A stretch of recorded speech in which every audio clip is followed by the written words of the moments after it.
Suite à l'émission Planète Techno qui sera présentée sur la chaîne Ici Explora.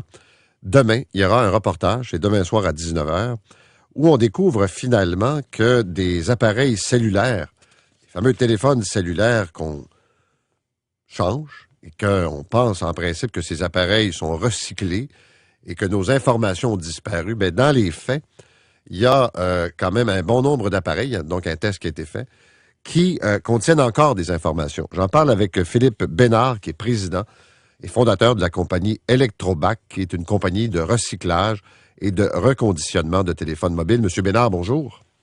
Bonjour, M. Arcan. Expliquez-moi un peu la démarche que vous avez faite, parce que, en principe, quand je remets mon téléphone et que je veux me débarrasser de mon téléphone, je vais effacer mes infos, je dois enlever ma carte SIM. Ce que je constate, c'est que c'est pas tout le monde qui fait ça, donc. C'est pas tout le monde qui fait ça. Puis en fait, notre étude s'est vraiment concentrée sur les téléphones portables qui venaient d'entreprises. Donc, on voulait savoir est-ce que les entreprises envoyaient leur téléphone à des compagnies qui effaçaient vraiment les données.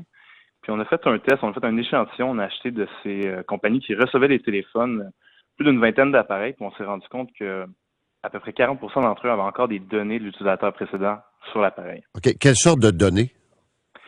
Ben là, c'était très varié. On avait des téléphones qui avaient des données partielles. Donc, on avait, par exemple, quelques courriels, quelques messages textes. Puis d'autres téléphones, on avait vraiment tout. On avait vraiment tout ce qu'on trouve sur un appareil. Puis même encore les accès sur les comptes de réseaux sociaux comme Facebook et Twitter. On pouvait littéralement faire une mise à jour sur ces comptes de réseaux sociaux-là, tant le téléphone était 100% plein de données. OK. Comment vous expliquez que 40%, mettons, là, de ces téléphones contenaient encore des informations personnelles? Qu'est-ce qui n'avait pas été fait? En fait, il y a deux choses qui sont bien importantes. Premièrement, vous l'avez dit, la carte SIM doit être retirée des appareils.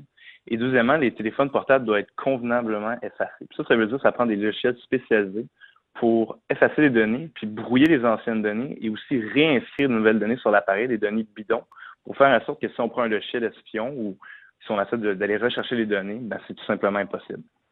Mais par exemple, sur un téléphone, le fait de réinitialiser puis d'enlever la carte SIM, est-ce que c'est suffisant? C'est pas suffisant. En fait, quand on réinitialise l'appareil mobile, on va couper, dans le fond, le lien entre l'interface et nos données. Mais les données sont encore sur l'appareil. Donc, ce qu'il faut, c'est remettre l'appareil à un centre de traitement, donc un centre de recyclage ou de réemploi qui est certifié, qui va être capable vraiment de passer aux procédures d'effacement de données.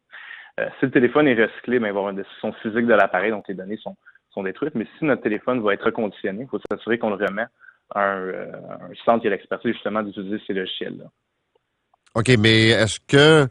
Puis là, je ne veux pas vous mettre dans une situation embarrassante, là, mais est-ce qu'il y a des compagnies qui font pas toutes les démarches et qui remettent ou qui retournent dans le marché des téléphones qui contiennent des informations?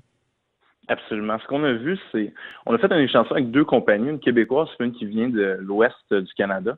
Je peux avoir un échantillon qui représentait un peu le pays. Puis, c'est des compagnies qui vont aller solliciter des grandes organisations, là, des grandes compagnies que vous connaissez, pour leur dire, écoutez, quand vous remplacez votre slot de téléphone mobile pour vos employés, envoyez à nous, puis nous, on va bien effacer les données, puis reconditionner ou recycler les appareils.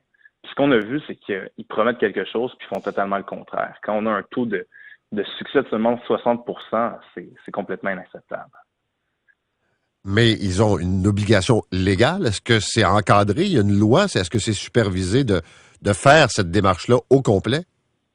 En fait, il n'y a pas encore de réglementation en la matière. Il y a des certifications qui sont vraiment volontaires à faire, comme nous, par exemple, on est certifié par l'ARC Québec. Donc, c'est une certification qui a regardé effectivement qu'on faisait bien le travail au niveau de l'effacement des données, au niveau du recyclage, du remploi des appareils. Mais n'importe qui demain peut rentrer dans le marché et dire oui, moi, je récupère des téléphones mobiles, on fait des choses de la bonne manière, mais c'est pas nécessairement le cas.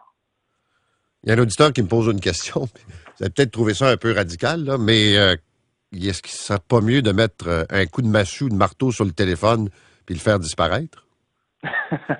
c'est une bonne question. En fait, pour les particuliers, pour monsieur et madame tout le monde qui ont des téléphones mobiles, il y a quand même des solutions qui sont très, très sécuritaires. il y a un programme qui est justement l'Arc Québec qui offre pas loin de 1000 points de dépôt, dont les électrobacs, dans des endroits qui sont achalandés. Donc, on peut aller remettre notre téléphone portable là.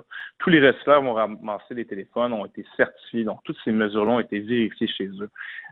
Si on envoie notre téléphone un peu n'importe où, on le remet en un endroit qu'on ne sait pas trop, mais là, cette fois, ça risque de le trouver dans le réseau parallèle ou, comme on voit aujourd'hui, avec des entreprises qui s'improvisent, vraiment des charlatans. OK. Et ces téléphones, une fois recyclés, sont vendus où? Il y a deux façons. Par exemple, pour notre cas, en fait, les téléphones mobiles qui sont mis en marché, c'est des téléphones mobiles qui ont été reconditionnés, donc sont 100% fonctionnels. Ils vont être remis en marché dans des magasins à travers le pays ou en Amérique du Nord. Mais si on regarde certains autres compétiteurs des charlatans un peu dans le marché, ils vendent ça sur Kijiji, sur eBay. On parle de téléphones qui proviennent aussi de grandes entreprises, donc téléphones qui ont des données sensibles dessus. Donc c'est peut-être pas là qu'on veut voir le téléphone d'un président d'une grande compagnie finir sur un marché comme eBay. Là. Non, j'imagine. Alors, merci beaucoup d'avoir pris le temps de nous parler, M. Bénard. Merci beaucoup. Au revoir. Philippe Bénard est le président de la compagnie Electrobac. Je rappelle que l'émission sera diffusée demain soir, 19h, sur ici Explora, 9h03.